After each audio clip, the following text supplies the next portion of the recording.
Malugod na binati ni Board Member Amado Pogi Espino III ang mahigit 700 Pangasinensing pumasa sa Alternative Learning System na programa ng Department of Education.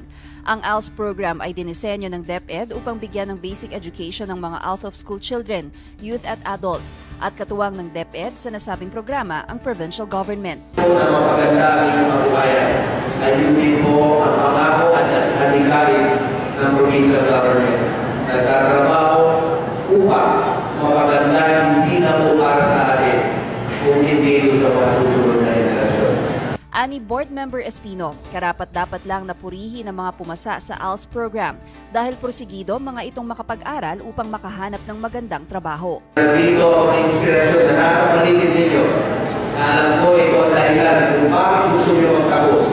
Ipagpatuloy, bigyan ng pag-asa, kahit na mapano sa lubugin ang buhay, ang future ng mas maganda, preparado, sa pag-graduate buhay ang araw na ito.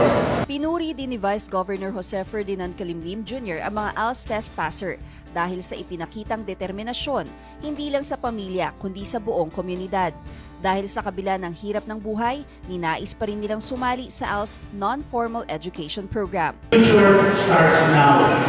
Dahil binago nyo ang inyong mga siguro dinaanan sa buhay ng nakaraan, ngayon you are welcoming yourself to a better future.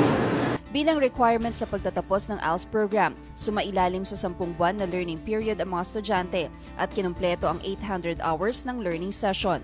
Cherise Victorio para sa Capital News TV.